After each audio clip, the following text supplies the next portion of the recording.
네, 성도 여러분 안녕하십니까? 행복한 안식일입니다. 오늘은 우리가 정상적인 어떤 그런 예배 순서와 안식일 학교가 진행되지 않고 오늘은 담임 목사가 3시간 정도를 씁니다. 그래서 그 안교 시간 1시간, 그리고 대예배 시간 1시간, 그리고 식사 후에 1시간, 그래서 총 한 3시간, 식사 후에는 한 1시간 반 정도 하게 될 것 같습니다. 시간을 본다 그러면. 그래서 이 3시간을 통해서 이사야서를 집중적으로 공부하는 그런 시간을 갖고자 합니다. 조금 감회가 새로운데, 원래 우리 동작중앙교회 전통 중에 하나가 성경 캠프를 하는 거잖아요. 우리 1차 캠프 때 어떤 주제를 가지고 한지 아십니까? 성경 파노라마라 그래서 아침부터 시작해서 그 저녁 식사하고 난 후에 저녁 7시 넘어서 한 8시 가까이까지 우리가 공부를 했던 기억이 납니다. 그때 한 대략 한 60분 정도가 끝까지 남아서 성경 공부를 했던 기억이 나는데, 그때가 아마 동작중앙교회 전성기가 아니었을까 생각이 됩니다. 근데 점차 시간이 줄어서 이제는 식사 후에 1시간 정도밖에 더 할 수 없는 그런 상황에까지 몰려있는 듯한 그런 생각이 듭니다. 어쨌든 우리가 이번 시간들은 조금 좀 옷 좀 풀고 또 물도 마시고 하면서 한 3시간 동안 집중적으로 공부를 해서 이사야서 한 권에 대해서는 충분하게 우리가 이해하고 돌아갈 수 있는 그런 시간이 될 수 있기를 바라겠습니다. 1교시는 아마 이사야서의 배경과 저자, 그리고 성경 전체를 통해서 이사야서를 잠깐 보는 시간을 가질 것이고요. 그리고 2교시 때는 이사야서는 크게 3덩이로 나눌 수 있습니다. 그러니까 1장부터 34장까지 일부, 그 다음에 2부는 35장부터 39장까지 2부, 그리고 3부는 40장부터 66장까지 3부인데 총 3개의 주제를 다룰 텐데, 2교시 때는 1장부터 34장까지 내용들이 어떤 중심 주제가 있는지를 좀 다루어 볼 것이고요. 그리고 마지막 3부에서는 식사하고 난 후에 그 나머지 부분을 좀 다루어 보도록 하겠습니다. 그럼 먼저 성경 전체를 통해서 이사야서를 잠깐 한번 살펴보겠는데요.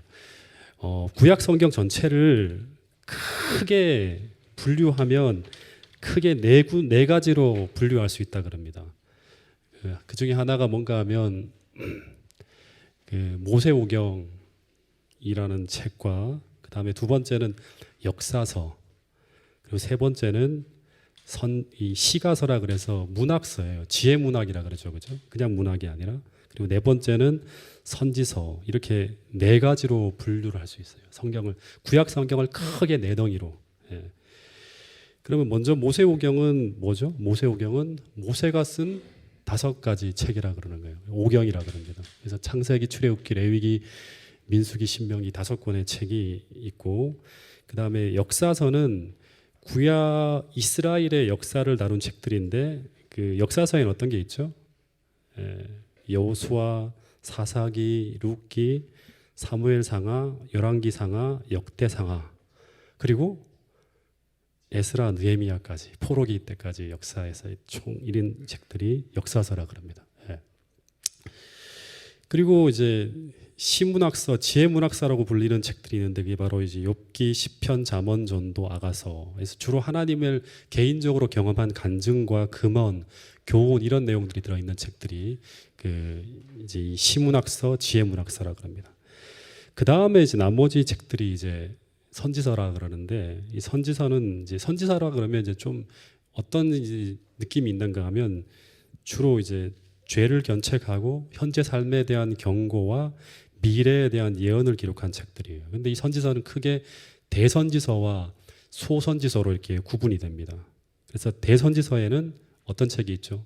선지서 중에서 큰 덩어리의 책들, 이사야, 예레미야, 에스겔, 다니엘, 이 4권의 책이 대선지서예요. 그리고 소선지서는 나머지 책들이에요. 나머지 수많은 책들이 다 소선지서입니다. 그래서 호세아, 요엘, 아모스, 오바다, 요냐, 미가, 나훔, 하박국, 스바냐, 학개, 스가랴, 말라키, 이런 많은 책들이 다 소선지서라 그럽니다. 그래서 이사야서는 대선지서에 포함되어 있는 책입니다. 그러면 한번 물어볼게요. 이 4가지의 분류 중에서 그 중에서 가장 중요한 책은 어떤 책일까요? 모세오경, 역사서, 시문학서, 그 다음에 선지서 중에서 가장 중요한 책 절대 버려서는 안 되는 책. 예, 모세오경입니다. 모세오경. 예. 그래서 모세오경을 언제 한번 좀 다루려고 생각을 하고 있습니다. 모세오경은 성경책 중에서 가장 중요한 책이고요. 모든 성경의 기초가 되는 책입니다. 이 모세오경이 없으면 좀 심하게 말하면 어쩌면 다른 모든 성경은 다 무의미해질 수 있습니다. 왜냐하면 모든 성경은 이 모세오경의 기초 위에 세워지고 이 기초 위에 검증되어지고 그리고 이 기초 위에서 이야기가 스토리가 연결되어지는 책들이에요. 전부 다. 예. 그래서 이게 없으면 나머지 책들은 성경이라 할 수가 없어요. 예. 그게 검증될 수 없기 때문에. 그래서 이 모세오경에서는 이제 가장 중요한 스토리가 이제 이 죄에 빠진 인간을 어떻게 하나님께서 구원하시는지에 대한 그 구속의 경륜의 기초를 확인할 수 있습니다. 그래서 이 모든 복음은 어떻게 본다 그러면 창세기 3장에서 시작돼요. 잠깐 좀 말씀드리면 이 하나님이 죄에 빠진 인간을 구원하기 위해서 이제 구속의 계획을 말씀하시고요. 그리고 계속 어떻게 구원하실 것인지를 말씀하시면서 하나님과 인간이 언약하는 장면이 이제 소개되어집니다. 그 창세기 3장을 보면 하나님은 아담에게 언약을 해요. 너희를 대신해서 여자의 후손이 이 땅에 보내지고 그리고 너희 죄를 대신해서 그 여자의 후손이 죽임을 당할 것이고 그리고 너희는 구원을 받을 것이다. 그러나 너희가 이 세상에 살아가는 동안에는 그 죄로 인한 고통과 고난이 닥쳐올 것이다. 그러나 하나님은 너희를 구원하는 하나님의 돌보심과 보호하심은 계속 이어질 것이다. 이제 이런 이야기가 이제 창세기 3장을 통해서 이렇게 쭉 나와요. 그런데 아담의 후손이 이 언약을 기억하며 살아가야 되는데 이 언약에서 떠나가요. 그래서 노아 홍수 직전에 보면 모든 인류가 거의 다 타락하면서 뭐가 일어나죠? 노아 홍수가 이제 벌어집니다. 그리고 노아 홍수 후에 또다시 하나님은 인류의 대표인 노아와 또 언약을 맺어요. 그런데 역사는 똑같이 반복되어 흘러가면서 인류가 하나님을 떠나서 또 급속하게 타락되어져 갑니다. 다시 말해서 하나님의 언약에서 멀어지는 모습을 보게 돼요. 그리고 그 결과 나타나는 것이 바로 뭔가 하면 바벨탑이 지어지죠. 그래서 하나님이 이제는 전 세계를 대상으로 언약을 맺는 게 아니라 하나님이 누구를 불러내죠? 아브라함이라는 사람을 갈대아 우르에서 불러내어서 또다시 언약을 해요. 그런데 이 언약이 채 400년도 안 되어서 아브라함의 후예들이 이집트로 들어가서 또 언약을 잊어버리며 다 타락해 갑니다. 그래서 모세를 통해서 하나님이 다시금 아브라함의 후손을 불러내어서 시내산으로 데려가서 또다시 언약을 맺습니다. 그게 이제 아주 중요한 이제 십계명 뭐 이런 얘기가 나오는 거죠. 그런데 이 십계명에서 언약을 맺은 이 이스라엘 백성들이 또다시 광야에서 다 타락해요. 언약을 잊어버리고. 그래서 광야 1세대가 다 사라진 다음에 요단 병영에서 이제 요단강 바로 이제 요단을 건너서 가나안 땅에 들어가기 직전에 또다시 하나님이 언약을 맺는데 그 언약이 바로 무슨 언약이죠? 그 유명한 신명기의 언약이에요. 신명기. 이 신명기가 무슨 뜻인지 아세요, 혹시? 이 신명기라는 이 신자가 무슨 신이에요? 다시 신자를 쓴다 그럽니다. 다시금 하나님께서 명령하시는 기록의 내용이 이 다시금 주어진 율법, 다시금 주어진 계명, 다시 주어진 언약 이런 의미예요. 그래서 이 신명기 언약은 되게 중요한 언약이에요. 그래서 이 신명기는 가나안에 들어가서 세워질 하나님의 나라인 이스라엘이라는 나라가 이 신명기의 언약의 기초에서 세워지게 돼요. 그래서 가장 중요한 언약서이자 예언서가 바로 이 신명기입니다. 언약서이자 그다음에 예언서예요. 이게. 그래서 이스라엘 왕들은 이제 취임을 하잖아요. 왕으로 세워지게 되면 이 신명기 사본, 필사본을 반드시 이렇게 이제 취임할 때 받아요. 그리고 이 필사본을 받고 늘 주야로 묵상하라는 이제 명령을 받습니다. 그리고 그거를 맹세해요. 이스라엘 왕은. 왜냐하면 이스라엘 나라의 성공과 실패가 이 책에 놓여진 대로, 이 언약대로 이루어질 것이기 때문에 늘 이 성경을 상고해야 되는 거예요. 그래서 거기에 보면 하나님께서 한 나라로서 하나님의 나라인 이스라엘이라는 나라가 축복의 길을 걸을 수도 있고 저주의 길을 걸을 수도 있다는 것을 이제 언약처럼 이제 이 두 길을 이제 항상 제시해 놔요. 예.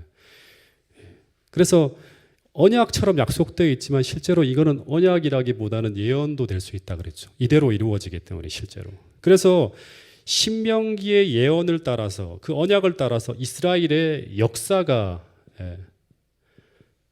어떻게 이루어졌는지에 대한 정확한 기록들이 역사 기록이 바로 뭔가 하면 역사서예요. 그래서 여호수아, 사사기, 열왕기상하, 역대기상하, 에스더, 느헤미야 이 모든 역사는 다 이 신명기 언약에 따라서 어떻게 이스라엘 나라가 정확하게 그 예언대로 이루어졌는지를 보여주는 역사 기록이에요. 그러니까 이 모세의 오경을 모르면 이 역사서에 대한 기록이 어떻게 이렇게 전개되는지 무슨 의미가 있는지 모르죠. 스토리만 계속 나오니까. 예. 그리고 이 나라가 계속 타락을 거듭해 나갈 때 그 다음에 누가 등장하는가 하면 선지자들이 등장해요. 이 왕들이 다 타락하니까 이제 이 선지자들이 이제 등장해서 그 죄를 책망하면서 현재 위치를 경고하면서 그들이 돌아오지 않을 때 미래에 어떤 일이 벌어질지 신명기의 그 언약을 통해서 계속 경고하는 이야기가 나오는 게 바로 선지서들의 이야기입니다. 네. 그래서 결국 한 나라로서 하나님의 나라인 이스라엘과 유다가 멸망하게 되는데 그 멸망에 대한 예언이 이사야서, 예레미야, 에스겔에 다 나오지만 그런데 그 예언이 어디에 기초해서 전해지고 있는가 하면 그 바로 뿌리가 모세오경 그 중에서도 이스라엘 나라가 언약한 이 신명기를 기초해서 계속 그 선지자들이 등장하면서 이야기하는 거예요. 그래서 이 신명기에 예언된 이 내용들을 모세오경을 무시하고 자기가 마음대로 예언하는 선지자는 이건 가짜예요. 예. 평안하지 않은데 평안하다 그러고 타락하고 있는데 평안하다 그러고 멸망해 가고 있는데 괜찮다고 말하는 선지자들이 계속 등장하는데 그 선지자들은 다 가짜죠. 예. 왜냐 그러면 하나님께서 미리 말씀해 주신 성경에 기초해서 이야기하지 않는 선지자들은 다 거짓말을 하는 거죠.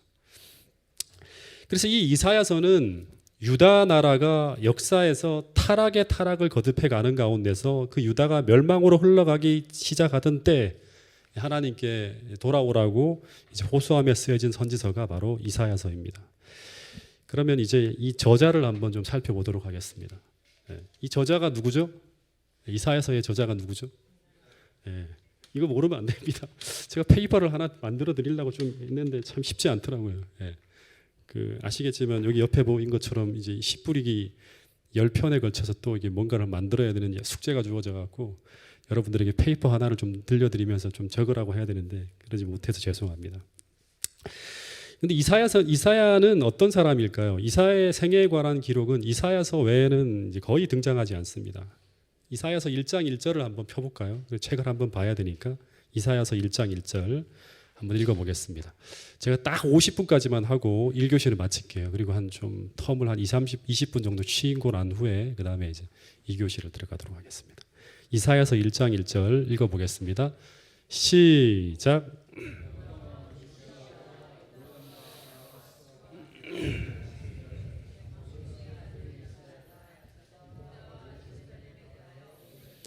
예, 여기 보면 이제 유다 왕 우시야와 요담과 아하스와 히스기야 시대 이 네 대에 걸쳐서 이사야가 활동했다는 얘기가 나오죠, 그렇죠? 그리고 이 사람은 누구의 아들이다? 아모스의 아들이라고 합니다. 이 아모스라는 사람을 여러분들 아시나요? 아모스가 누구죠?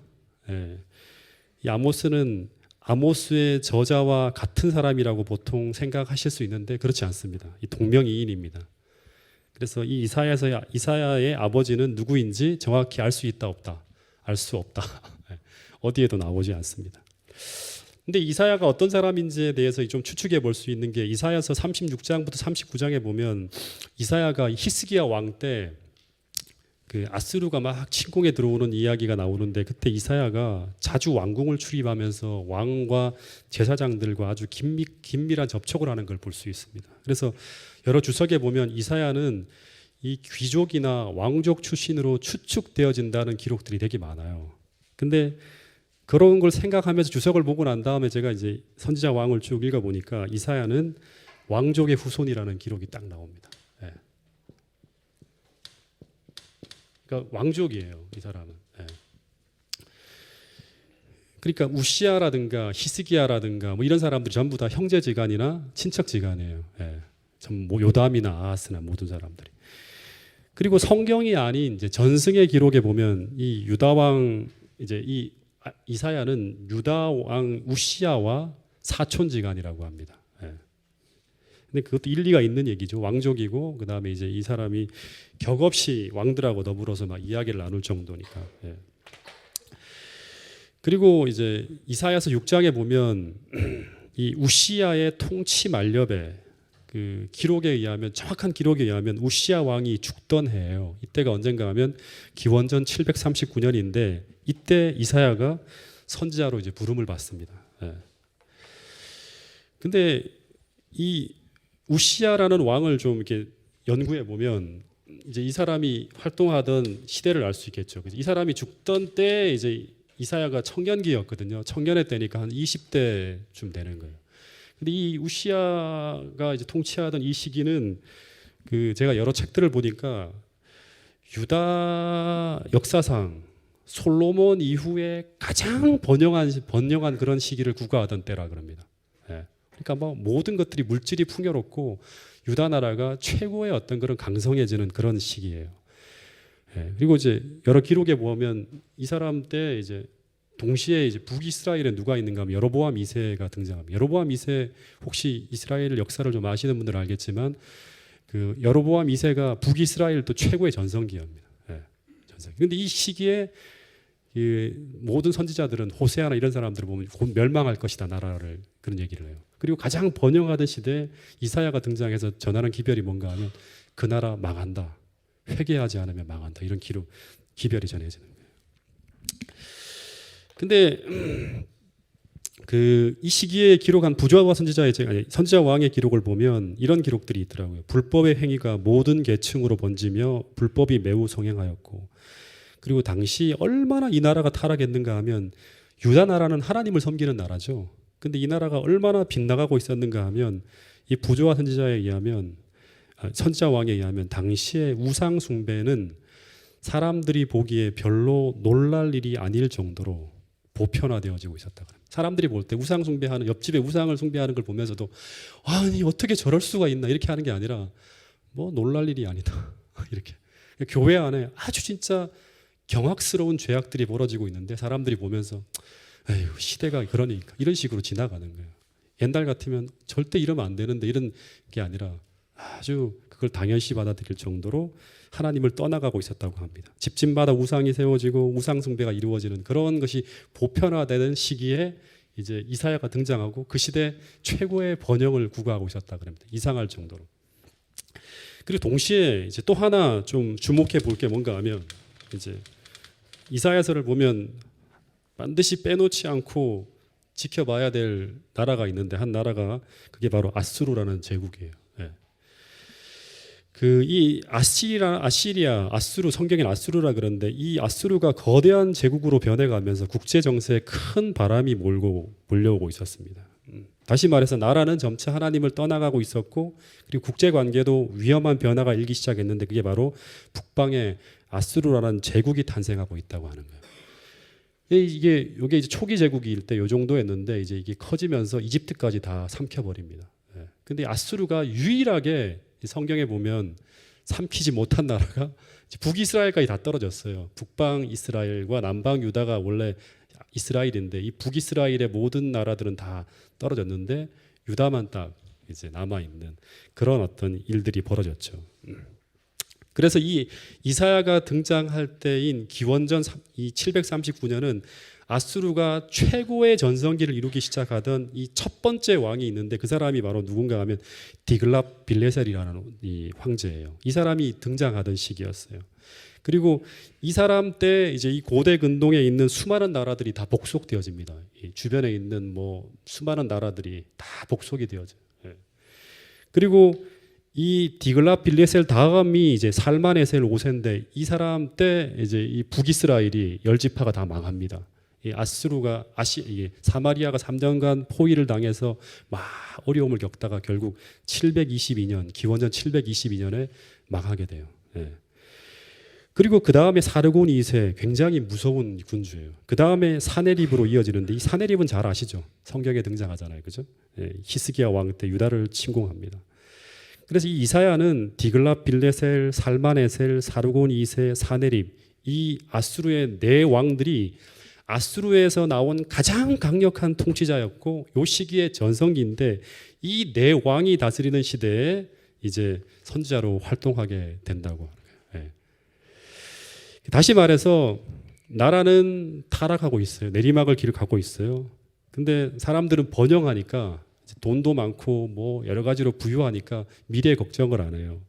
그런데 북방에는 지금 아수르라는 이 대제국이 이제 건설되어지면서 유라를 위협하고 있는 상황이에요.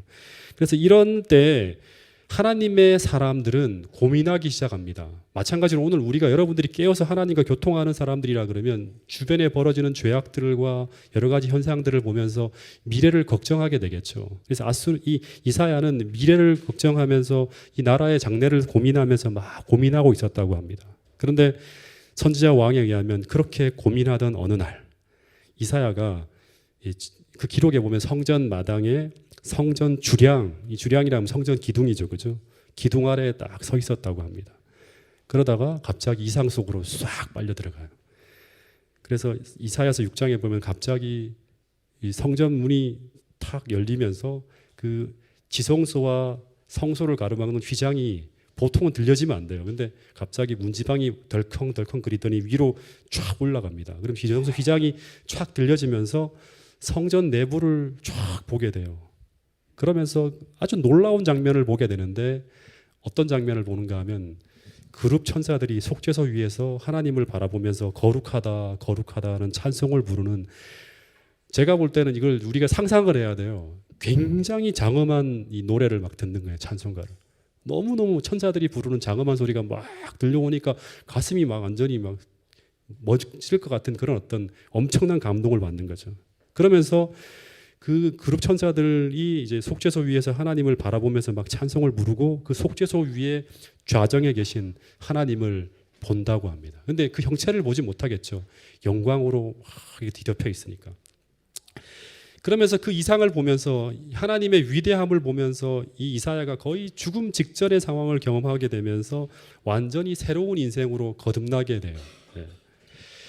그래서 이때 이사야서 6장을 보면 하나님이 이런 격동의 시기, 나라는 타락해 가고 있고 그리고 국제적으로 아주 위험한 시국에 이 왕들이 제정신을 차려야 되는데 정신을 못 차리고 하나님 나라의 왕들이 전부 다 세상 왕과 똑같이 돌아가고 있는 거예요. 지도자들이 다 타락해 있는 거예요. 그래서 이런 왕들을 향해서, 이 타락한 왕들을 향해서 목숨을 걸고 주의 기별을 전하면서 이 완고한 백성들을 견책하면서 홀로 외로이 하나님을 위해서 목숨을 걸고 일할 사람, 그런 사람을 찾고 있다는 하나님의 음성이 들려와요. 그 이야기가 바로 그 유명한, 내가 그런 사람을 찾고 있는데 그 일을 위해서 우리가 누구를 보내며 누가 우리를 위해 갈고 하는 이런 음성이 이제 성소에서 쫙 들려오죠. 하나님의 음성이. 그런데 이때 이사야가 바로 뭐라고 하는가 하면, 원래는 이 일에 대해서 주저하는 사람이었다 그럽니다. 왜냐 그러면 백성들이 다 타락하고 있고 왕들이 다 이 제정신이 아니잖아요. 이런 왕들을 향해서 기별을 전하다가는 목숨을 잃을 수 있어요. 그리고 열매도 없을 것 같아요. 그런데 이 이사야가 바로 뭐라고 하는가 하면, 내가 여기 있나이다 나를 보내소서 하면서 자신을 헌신하는 이야기가 나와요. 이 이야기가 바로 이제 이때가 기원전 739년 우시야 왕이 죽던 해라고 합니다. 이 우시야 왕은 어떤 왕인지 알죠? 점차 나라가 부강해 가니까 어떤 일까지 하는가 하면, 제사장 외에는 성소에 들어가서 이제 분향을 할 수 없는데 자기가 들어가려고 해요. 제사장들이 막 막습니다. 그런데 니들이 왜 막아? 내가 이 나라를 이만큼 내가 부강하게 만들었는데 하면서 참남대히 들어가려고 하다가 벌을 받아서 문둥병에 걸려서 이제 그 다음부터는 밖으로 출입도 못하는 그런 왕이 되는 거예요. 그러니까 이 정도로 제정신이 아닌 거예요. 예, 그런 시기에, 그런 왕이 죽던 시기에 이사야가 부름을 받았다고 합니다. 그래서 이 이사야서 6장을 읽어보면 그 다음 이야기가, 이사야가 내가 여기 있나이 나를 보내소서 하고 난 다음에 들려오는 이 이야기가 뭔가 하면, 이 백성들은 네가 전하는 기별을 듣기는 들어도 깨닫지 못할 것이고 보기는 보아도 알지 못하고 기가 막히고 눈이 감기는 시대다. 다시 말해서 너무나 완고하고 악한 백성들과 네가 말씀으로 투쟁하며 싸워야 한다고 하는 거예요.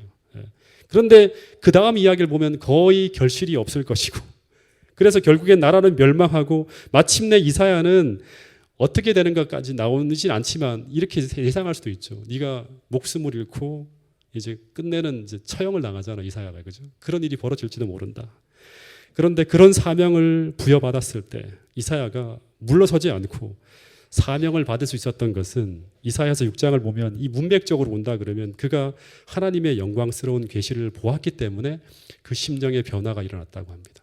그런데 동일하게 침례 요한도 이 이사야서를 계속 묵상하면서 하나님의 영광을 보고 그가 이 타락한 왕들, 이런 사람들 앞에 나설 때 두려움 없이 죄를 책망할 수 있는 사자가 될 수 있었다고 합니다. 여러분, 마찬가지로 오늘 우리도 이사야와 비슷한 세상에 우리가 사명을 받은 사람들이라고 하는 것을 이 성경은 이야기하고 있습니다. 그래서 오늘 우리 모두가 이사야처럼 더 깊고 더 넓게 성경을 보고 묵상하면서 오늘 우리가 믿는 하나님이 어떤 하나님인지 더욱 선명하게, 더욱 온전히 경험하게 되므로 우리가 감당해야 할 사명과 우리가 걸어가야 할 이 사명의 길에서 주저하거나 뒤돌아서지 않는 저와 여러분들이 될 수 있기를 간절히 바라겠습니다. 이 이사야는 이제 한 10분만 더 하고 쉬는 시간 드리겠습니다.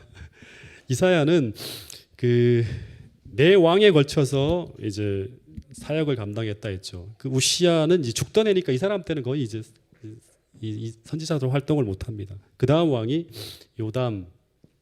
이 사람은 좀 순해요. 그래도 온전하진 않지만 그 다음에 가장 타락한 왕이 등장하죠. 누구죠? 아하스라는. 이 사람은 성전 문을 아예 닫아 걸어버려요.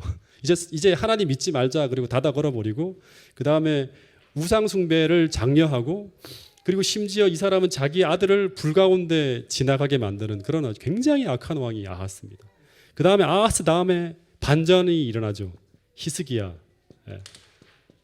히스기야 때까지 사역을 합니다. 그리고 살기는 히스기야의 아들이 이제 므낫세인데 므낫세까지 이제 살아 있지만 이때는 활동을 못 해요. 왜냐 그러면 이제 이 므낫세는 이사야를 침묵시켜 버리기 때문에.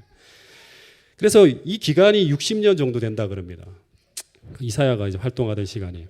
그런데 이 기간 중에서 어떻게 본다면 이 아하스와 므낫세라는 유다 왕들이 이제 어떻게 보면 가장 악한 왕들인데 이 악한 왕들과 씨름을 하는 중에 있었을 것이고, 그리고 이제 이 므낫세 때 톱으로서 이게 잘려 죽는 그러한 이제 경험을 하게 되는데, 하나 생각해 보는 것은 이 므낫세가 톱으로 이사야를 죽였잖아요. 그죠? 근데 이 므낫세와 이사야는 어떤 사이였을 것 같아요?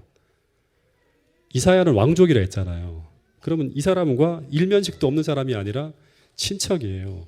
아니면 제가 볼 때는 이 이사야가 나이가 이제 한 60년이 지나 80세 가까이 됐으니까 그 집안으로 본다 그러면 굉장히 어른볼 되는 그런 사람이에요.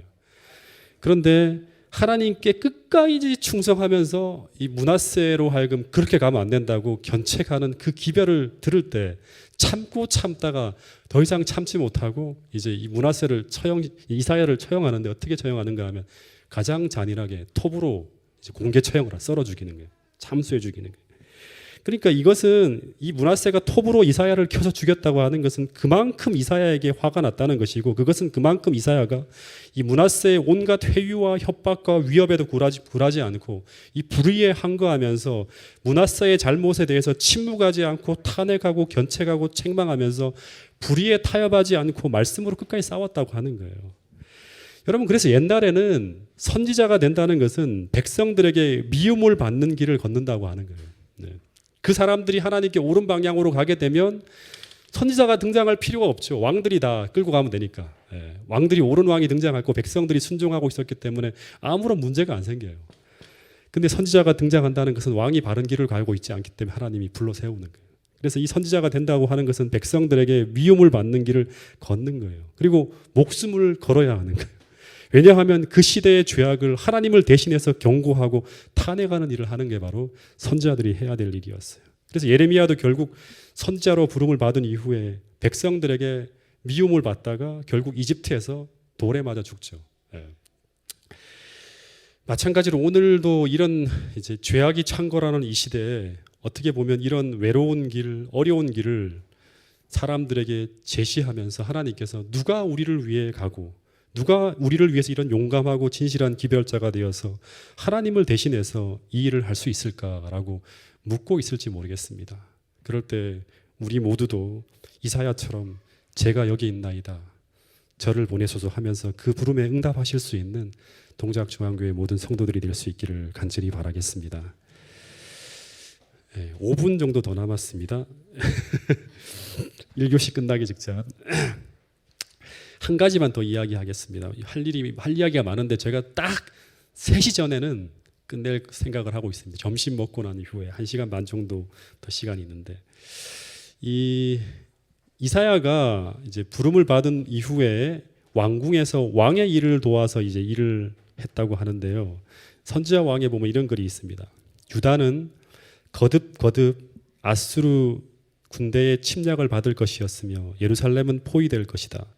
만일 하나님께서 기적적으로 중재하시지 않으신다면 예루살렘은 함락되었을 것이다. 이미 큰 위험이 남방 유다 왕국의 평화를 위협하고 있었다. 하나님의 보호가 제거되고 있었으며 아수르 군대는 유다 땅을 덮으려 하였다라고 합니다. 근데 이런 때 하나님이 이제 유다를 지키기 위해서 이사야를 선지자로 불러 세워 주셨는데, 제가 참고한 문헌 중에서 이 김이보 박사가 쓴 구약 이스라엘 역사라는 책을 보니까 이런 기록이 있더라고요. 유다 왕국이 부딪힌 그 위기를 넘기는데 진실로 이사야 선지자의 역할은 말로 다할 수 없이 컸다는 그런 기록이 있습니다. 그러니까 이사야는 그냥 일반 백성들을 향한 이런 선지자가 아니라 당시에 이제 궁중에서 나라의 정치라든가 종교나 이런 부분에서 왕을 도와서 나라의 방향을 끌고 가는 고문 역할을 담당했다고 합니다. 그래서 요담, 아하스, 히스기야까지 상당한 영향력을 행사합니다. 나라의 정책을 결정하는 부분이라든가 그런 일을 할 때. 그래서 이 당시에 이사야 선지자의 말을 귀 기울여 듣던 이 히스기야 때 어마어마한 반전의 역사가 있었죠. 그래서 히스기야는 문제가 생기면 이사야에게 가서 물어보라 그러고 이사야에게 기도하라 그러고 계속 그 사람으로 통해서 하나님이 뭐라고 말씀하는지 듣고 그리고 움직입니다. 이 선지자 왕에 보면 당시 시대의 문제를 이사야는 이렇게 갈파하고 있었습니다.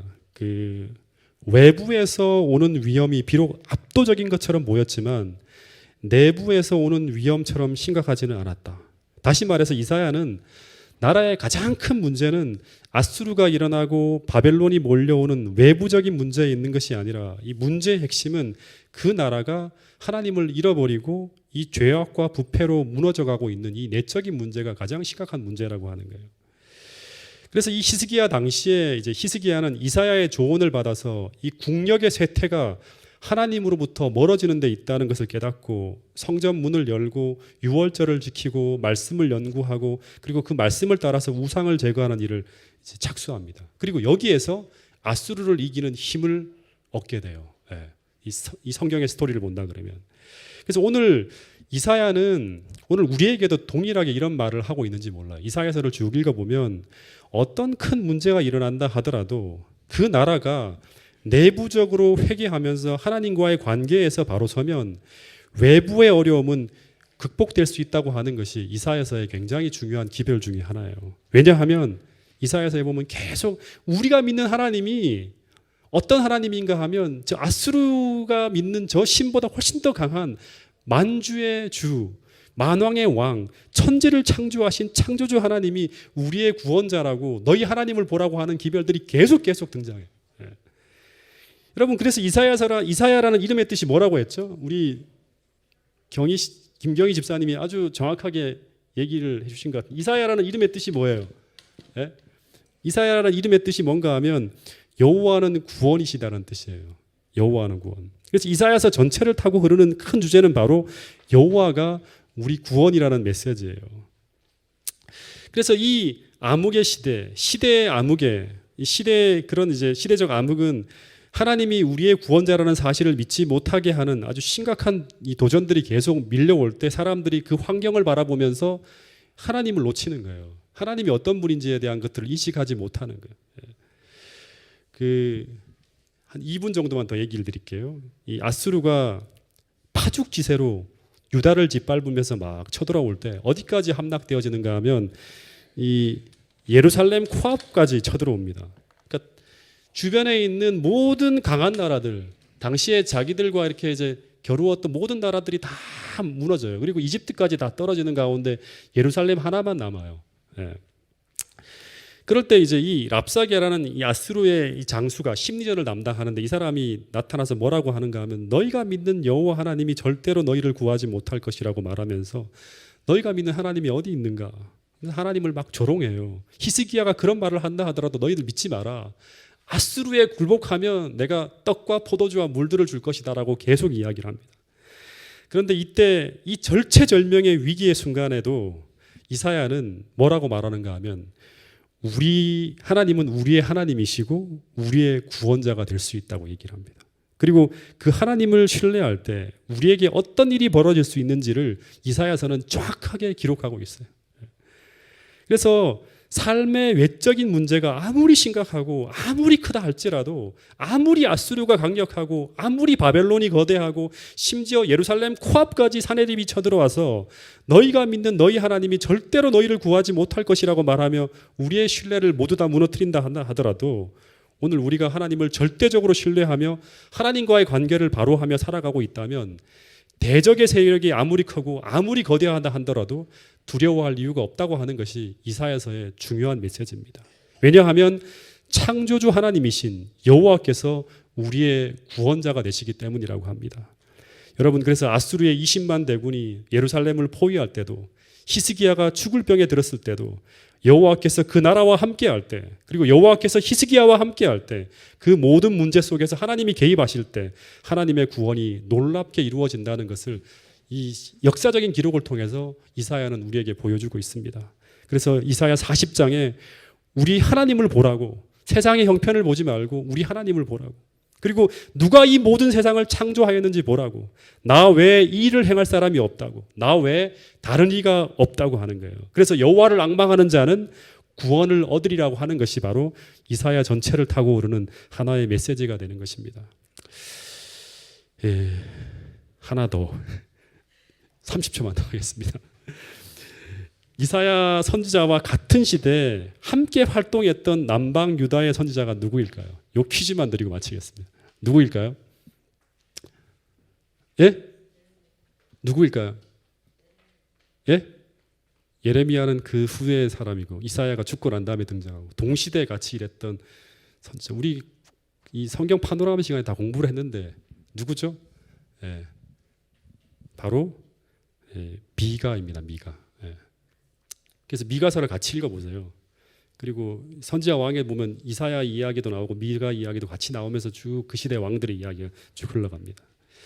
그래서 이 히스기야 개혁 사업의 성공을 이루는데 크게 기여한 선지자가 바로 남방 유다에서 이사야와 미가의 봉사를 통해서 이제 이루어지고 그리고 북방 이스라엘에서는 동시대 호세아라는 선지자가 계속 일을 했다고 합니다. 망하기 직전까지.